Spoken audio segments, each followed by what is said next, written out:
ये भगवान की योग माया बड़ी विलक्षण, विचित्र और अलौकिक है। आपका जैसा भी भाव वैसे आपको भगवान दिखाई दे, पक्का मानिए। आप स्त्री भाव से देख रहे हैं तो भगवान आपको स्त्री रूप में आपके पास है, पुत्र भाव से पुत्र रूप में आप जान नहीं पा रहे, वही है, दूसरा नहीं है। हजारों बार बता चुके हैं कि ना मानने और ना जानने पर भी आपके हृदय में सत्ता उन्हीं की है।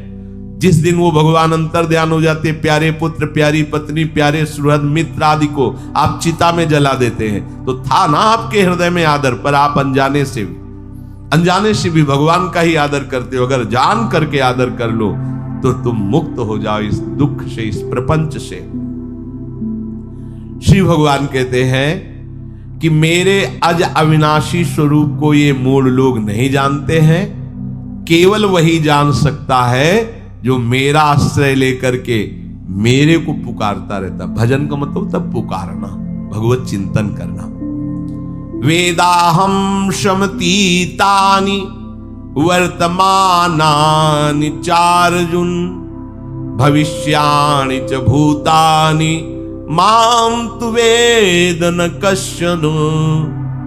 हे अर्जुन, जो प्राणी भूतकाल में हो चुके हैं तथा जो वर्तमान में है और जो भविष्य में है, उन सब प्राणियों को मैं जान रहा हूं। जैसे आंवला ऐसे रख लो तो चारों तरफ से देख सकते हो, ऐसे भगवान अनंत ब्रह्मांडों को, जीवों को एक साथ देख रहे हैं। यही भगवान की भगवत्ता है, एक साथ देख रहे हैं। कोई भी जीव ऐसा नहीं है जिसको भगवान का दुलार नहीं मिल रहा हो, कहीं भी हो, अनंत ब्रह्मांड सबके लिए जो आवश्यक हो भेज रहे, कोई भूखा नहीं रह सकता। एक बार वीर शिवाजी समर्थ गुरु श्री रामदास स्वामी जी के पास गए और कहा कि स्वामी जी अकाल पड़ा हुआ है, तो हमने सारा का सारा खजाना खोल दिया और सबको पवाया। तो गुरु बड़े कृपा सिंधु थे, उन्होंने देखा कि इनके हृदय में एक गर्भ का अंकुरण हो रहा है कि मैं भरण पोषण किया सबका अकाल में।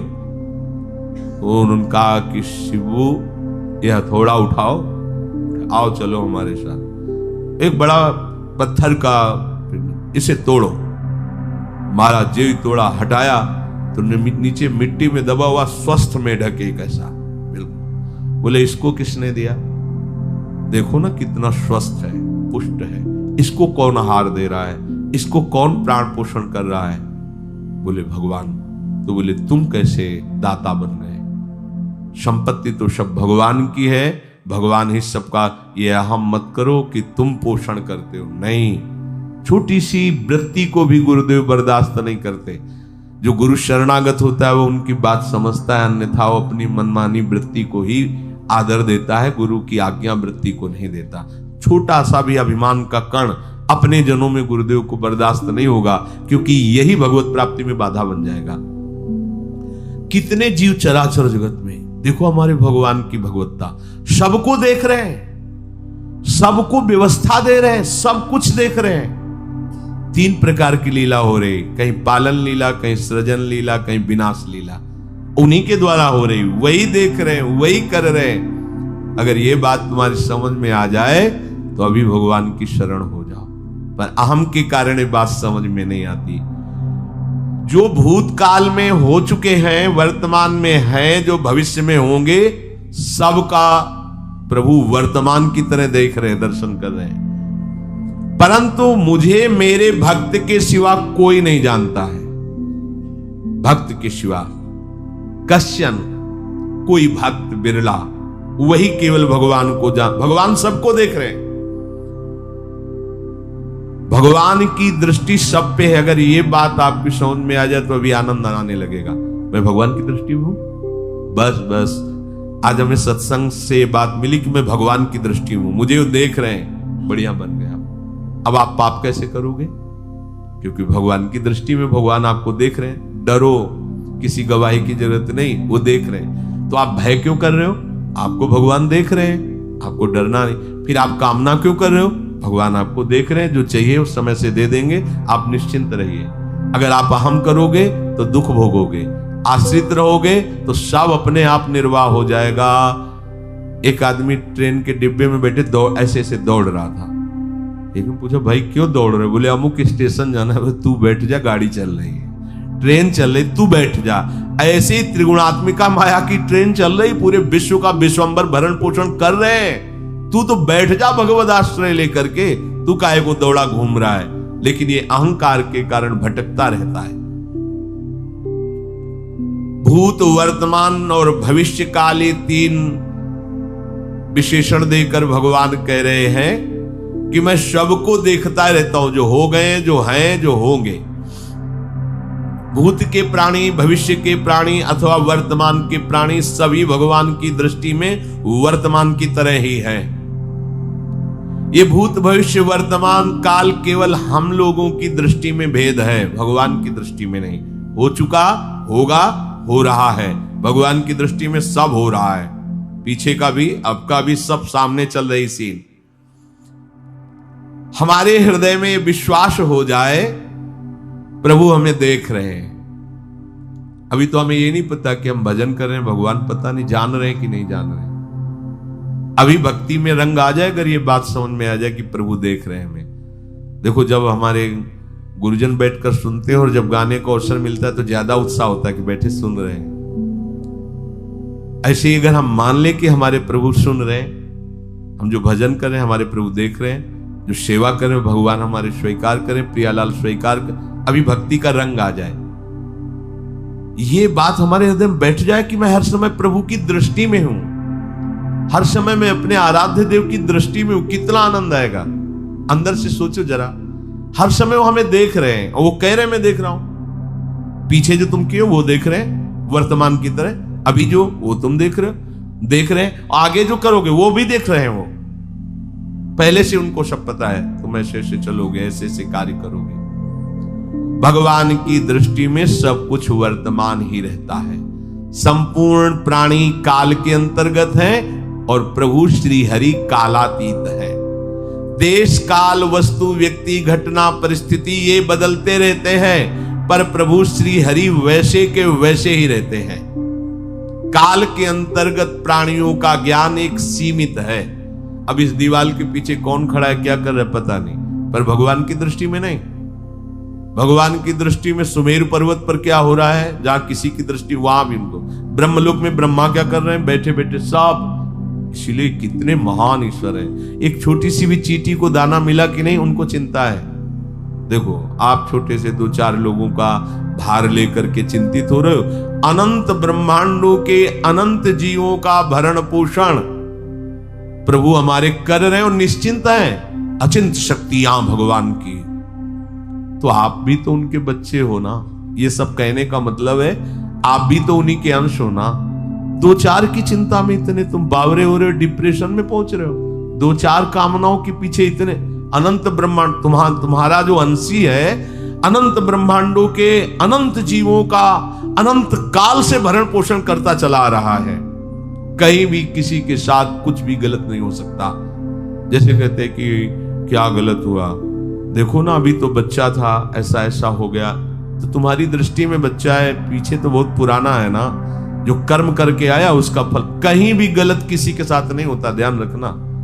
जहां कुछ होता है, अभी हमने देखा मानो कि ये तो बहुत गंदा है, तो सीधे जा रहा था, ये आदमियों ने मिलकर इसे पीटा, अभी सीधा चल रहा, पीछा टेढ़ा चल के आया है, और जिनको पीटा है वही आके इसे पीट रहे हैं। अब हम वर्तमान को तो देख रहे हैं ना, पीछे की बात तो देख नहीं रहे ना। और भगवान पीछे की देख रहे हैं कि इसने पीछे बहुत ऐसा गलत किया, उसका हिसाब इसको मिल रहा है, इसलिए चुपचाप देखते रहते हैं। ध्यान रखना, इतना भी गलत नहीं हो सकता इस सृष्टि में। वो कैसे गलत नहीं हो रहा, अभी तो नवयुवक था, उसने कुछ ऐसा किया ही नहीं, अभी तो नई अवस्था थी, अभी तुम्हें दिखाई दे रहा है 15 वर्ष का है। लेकिन भगवान देख रहे हैं मेरा पुरातन अंश है, किस जन्म से क्या क्या करते चला रहा है। ये ज्ञान हो जाएगा तो किसी भी बात में आपको दुख नहीं पहुंचेगा, विक्षेप नहीं पहुंचेगा। नहीं, बड़े बड़े विक्षिप्त हो जाते हैं। एक गौतमी नाम की महान तपस्विनी थी, महाभारत में कथा आती है, उसका एक ही पुत्र था और उसको सांप ने काट लिया। तो वहां के कुल भी उठा के लाए और कहा, देवी मां ये देखो सांप ने तुम्हारे बेटे को काट लिया। तो उनका इतनी सामर्थ्य सांप की कैसे हो गई कि मेरे बेटे को काट लिया और मेरे से भय नहीं माना। आकर्षण वृत्ति जो ही की सांप सामने आ गया, तूने क्यों काटा, मैं तुम्हें भस्म कर दूंगी। तो आपने कहा पहले हमारी प्रार्थना सुन लो। मेरे सर पर मृत्यु ने आकर के अपना शासन जमा लिया और कटवा दिया, मेरा कोई दोष नहीं। मृत्यु का आकर्षण किया महान तपस्विनी भगवान व्यास देव जी ने ये लीला कथा गाई है। मृत्यु का आकर्षण किया, साक्षात मृत्यु सामने आ गई, थर थर कांपने लगी। गौतमी जी ने कहा मैं अपने तपस्या के बल से तुम्हें भस्म कर दूंगी। हमारे ऐसे निष्पाप बालक को तुमने सांप के द्वारा प्रेरित करके कटवाया। बोले मेरे ऊपर काल का शासन है, काल ने मुझे प्रेरित किया, मैंने सांप को प्रेरित किया, मेरा कोई दोष नहीं, ये काल का शासन। काल का आवाहन किया, काल उपस्थित हुआ। काल ने कहा कि मेरा इसमें कोई दोष नहीं, इस बालक के पूर्व जन्म के कर्म के द्वारा मैं प्रेरित हूं। इस बालक के कर्म से प्रेरित होकर मैंने मृत्यु को प्रेरणा की, मृत्यु ने सांप को प्रेरणा की और इसने डस लिया। अब आप बताओ किसका दोष है? शांत हो गई, क्योंकि इस बालक के ही तो कौन काहू के सुख दुख कर दाता, निज कृत कर्म भोग सुन भ्राता। कोई किसी के सुख दुख का हेतु नहीं है, अपने कर्म ही है जो हमको दुख सुख देते हैं। और ये भगवान देख रहे हैं।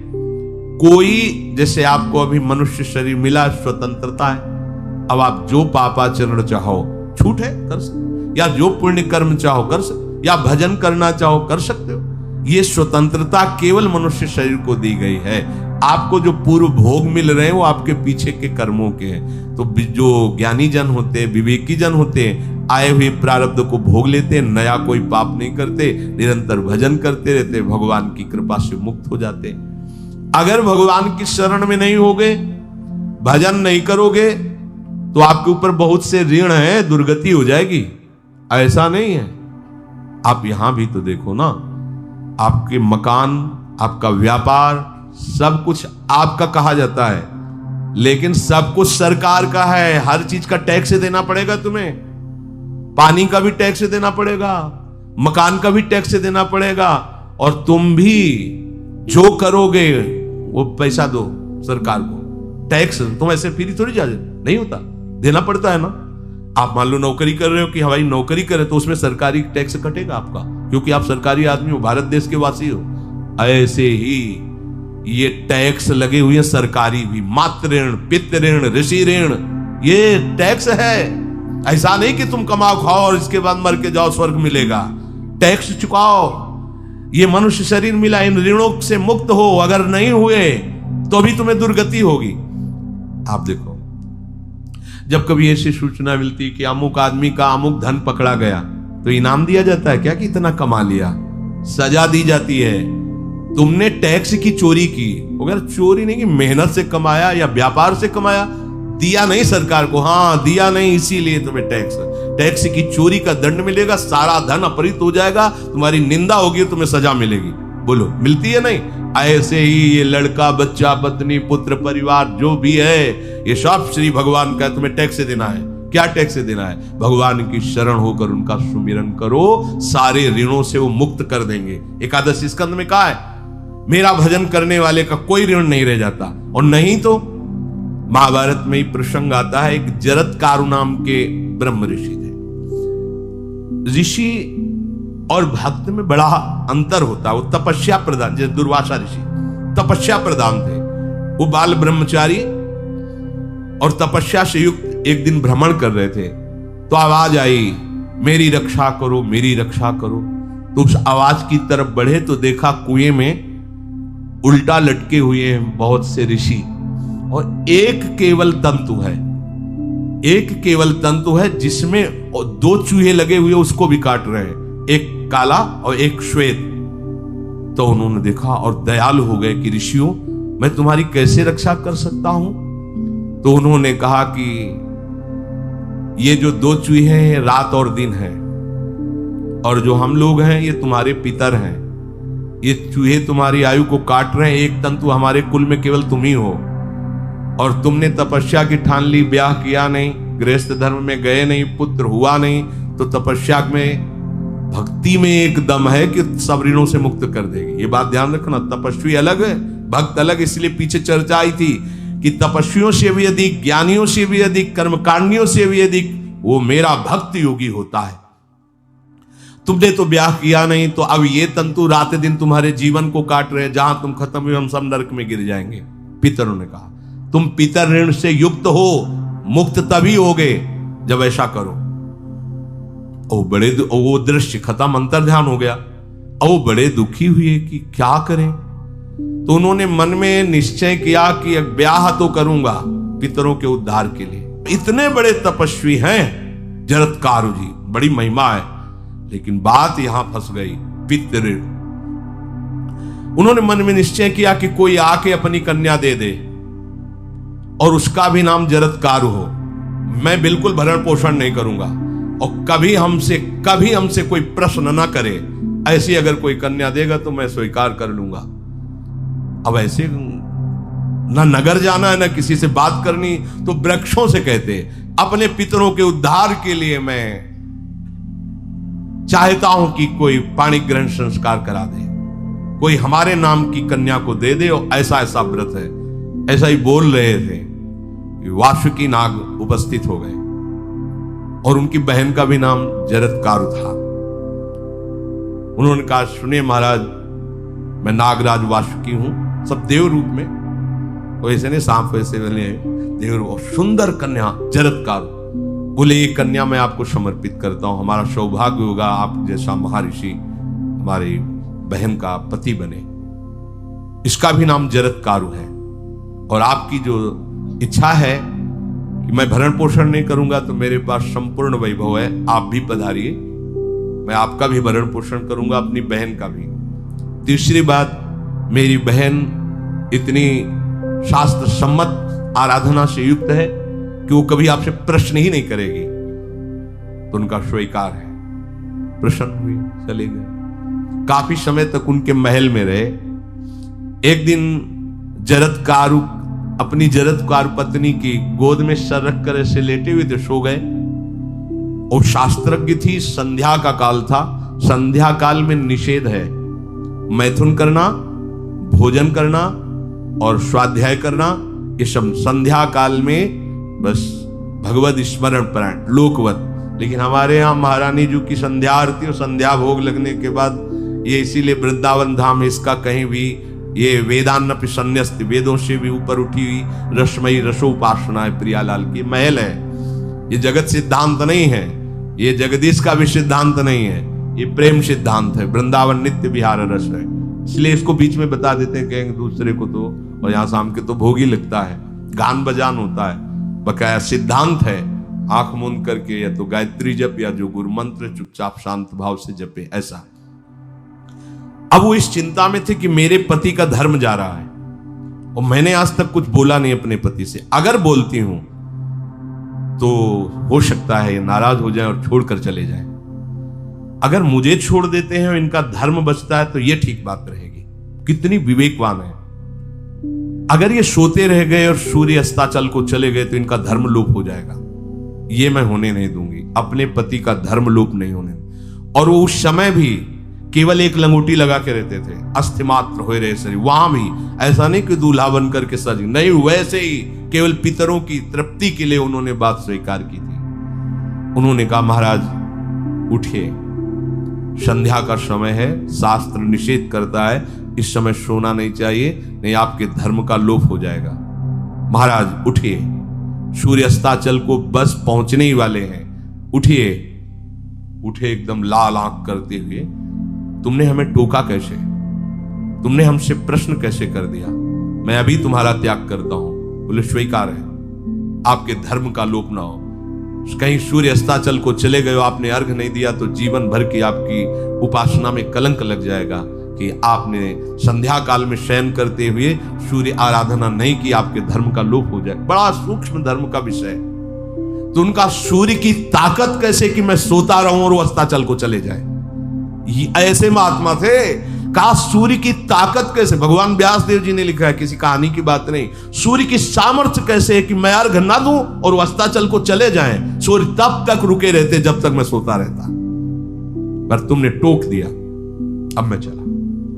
जब चले तो उन्होंने कहा हमारे गृहस्थ धर्म का जो फल होता है आपके वाणी ग्रहण स्वीकार का जो फल होता है उसको बिना दिए आप कैसे चले जा रहे हैं? तो उनका आस्ति वो है, चले गए। उसी से आस्तिक मुनि का प्रादुर्भाव हुआ और उन्होंने आगे बड़ा चरित्र है उनका, आस्ति, तो उसी से नाम रखा आस्तिक। आस्तिक उन्होंने जन्मेजय की यज्ञ को बंद किया। आप सोचो, एक पितर की तृप्ति के लिए उनको ये सब करना पड़ा। और श्री हरिशरणम और निरंतर भजन तो मातृ पितृण, देव ऋण, ऋषि ऋण, सब ऋणों से उपासक मुक्त होकर के परम धाम को जाता है। एकमात्र भगवदास है, पर ये मूढ़ जन इस बात को नहीं जान पाते हैं। बिना कारण कृपा करने वाले प्रभु जीव को मनुष्य शरीर देते हैं। ये मनुष्य शरीर अंतिम शरीर है, अगर इसमें नहीं बना तो फिर चले जाओगे 84 लाख योनियों के चक्र में। इसी शरीर में अनंत जन्मों के संचित कर्म समुदाय का नाश करके भगवत प्राप्ति होती है या मोक्ष पद मिलता है। कौन सा प्राणी किस गति को जाएगा भगवान देखते हैं पर संकल्प नहीं करते, ध्यान रखना, क्योंकि आगे की भी देख रहे हैं। वो देख रहे हैं जो तुम कर रहे हो वैसे गति बनती चली जाएगी, भगवान संकल्प नहीं करते। भगवान तो एक बार संकल्प कर दिया, एको हम भविष्यमा, उसी में बहुत रूपों में प्रकट हो गए। अब तुम्हें संकल्प करना है कि इस जन्म में मुझे भगवत प्राप्ति करनी है। जो संत शास्त्र सदगुरुदेव कह रहे हैं ऐसा करो ऐसा ना करो, यदि आप इस भावना को स्वीकार करके आराधना करेंगे तो निश्चित निश्चित भगवत प्राप्ति इसी जन्म में हो जाएगी। प्रभु केवल तुम्हें निमित्त बनाना चाहते हैं, कल्याण तो वही करेंगे। जैसे अर्जुन से कह रहे हैं भीष्म आदि द्रोण आदि मेरे द्वारा मारे जा चुके हैं, तुम केवल निमित्त मात्र भव सव्यसाची। ऐसे ही अय उपासक तू केवल निमित्त बन जा, जो शास्त्र सदगुरुदेव आज्ञा करते हैं वैसे ही तू चल दे अपने मन को मार के, केवल तू निमित्त बन जा। कल्याण या भगवत प्राप्ति या मोक्ष वो तो भगवत कृपा से होगी। पूरी उद्धार की सामग्री तेरे अंदर जागृत कर देंगे प्रभु, केवल तू निमित्त बन जा, मेरी कृपा तेरी सारी बात बना देगी। विश्वास करो, इस बात पर विश्वास करो। भगवान कह रहे हैं तुम निमित्त बन जाओ, जो आदेश कर रहे हैं वैसा पालन करो, काम तो सब मेरी कृपा कर देगी। जो ऐसे मनुष्य शरीर ऐसी कृपा प्राप्त होने पर भी भगवत प्राप्ति नहीं कर पाता, तो मयानुकूलेन नभस्वतेरितम पुमान भवाब्धिम न तरेत सा आत्मा। ऐसी मेरी कृपा का सहारा मिलने पर यदि वो भगवत प्राप्ति नहीं कर पाता तो बोले आत्महा है, वो आत्महत्यारा है, वो दुर्गति को प्राप्त होता है। मनुष्य के लिए खास बात है कि प्रभु ने कृपा करके तुम्हें जो सामर्थ्य दी है, जो समझ दी है, जो सामग्री दी है, उसका दुरुपयोग मत करो।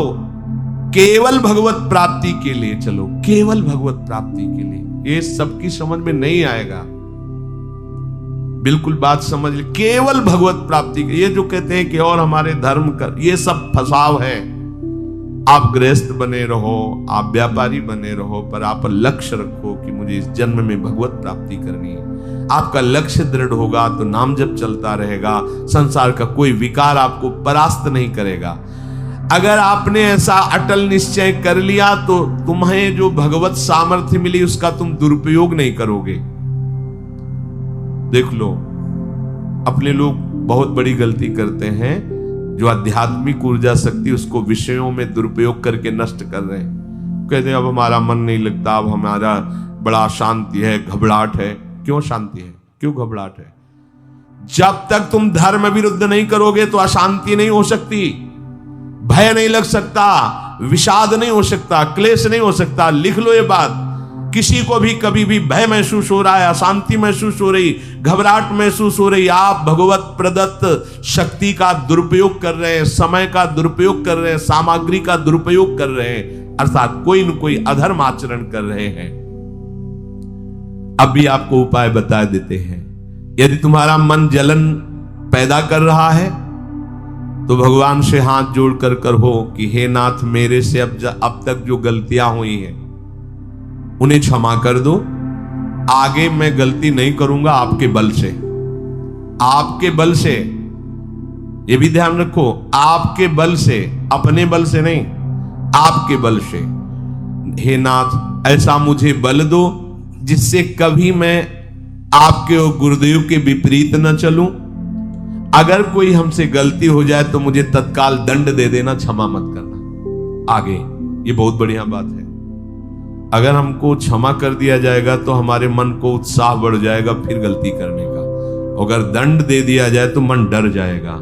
इसीलिए प्रार्थना में ये भी कहना चाहिए, पर हिम्मत नहीं पड़ेगी, क्योंकि मन को बहुत दुलार करते हैं ना, कि प्रभु मेरे से जो गलती उसे मुझे दंड दे दो, मैं क्षमा नहीं चाहता। क्योंकि हम देखते हैं जब हम क्षमा कर देते हैं तो उसका उत्साह बढ़ जाता है मन का और गलत करने का। प्रभु इसे क्षमा मत करो, इसे दंड दो। एक बार इसकी भरपूर बेइज्जती होनी चाहिए। जब इसको सब देखेंगे, हाँ ये, तो अपने आप ही मन सही रास्ते में आ जाएगा। प्रभु आप क्षमा कर देते हो और बात गुप्त रहती है तो इसको बढ़ावा और मिल जाता है और पापाचरण कर, क्योंकि ये दुष्ट है ना। अगर साधु हो तो बचत हो जाए कि देखो प्रभु ने इस गलती को छुपा दिया और कोई जाना भी नहीं और क्षमा भी कर दिया, अब मैं आगे से बिल्कुल नहीं करूंगा। ये दुष्ट है ना, ये ऐसा नहीं करता। क्षमा हो गई तो उसको लगता है आगे भी क्षमा हो जाएगी, चुपचाप चलो मनोरंजन करते हैं। नहीं प्रभु मुझे दंड दीजिए, जैसे कुंती जी कहती है मुझे विपत्ति दीजिए, ऐसे उत्तम भक्त वही है। हे नाथ, आज तक जो गलतियां हुई क्षमा कीजिए, आगे गलतियां नहीं होंगी, ये मैं आपके बल से कह रहा हूं। प्रभु यदि मेरे से चूक हो जाए तो आप क्षमा मत करना, मुझे दंड देना, जिससे मेरा सुधार हो जाए, मैं आपके अनुकूल चलने लगूं। मनुष्य की असमर्थ दो तरह से होती है। एक असमर्थ कि वो कर ही नहीं सकता। जैसे किसी से कहा जाए कि तुम ये मकान उठा करके वहां रख दो, तो कर ही नहीं सकता। ऐसी सामर्थ्य जो आप में करने के लिए भगवान कभी आदेश ही नहीं देंगे, ध्यान रखना। एक बात ध्यान दीजिए, कोई भी ऐसी भगवद आज्ञा या गुरु आज्ञा नहीं होती जो आप नहीं कर सकते। आप जो कर सकते हैं वही आज्ञा होती है। दूसरी असमर्थ ये होती है कि करना चाहता हूं, समय भी है, पर पता नहीं कोई अंदर से करने नहीं देता। भजन करना चाहता हूं, ब्रह्मचर्य से रहना चाहता हूं, और अनुकूल कृपा भी है, सत्संग मिल रहा है, धाम वास सब, पर कोई हमारे ऊपर सवार हो जाता है और हमसे ऐसा करवा लेता है। यह है प्रमाद, यह है मूढ़ता, यह साधक को नष्ट कर देती है। दो प्रकार की असमर्थता की बात हुई। एक ये कि भाई हम असमर्थ हैं, कहा गया कि इस मकान को वहां उठा के रख दो, नहीं रख सकते, तो ऐसा आदेश ही भगवान और गुरुदेव का होता नहीं होगा। अगर आपको वीडियो पसंद आए तो कृपया लाइक, शेयर और सब्सक्राइब करें। धन्यवाद।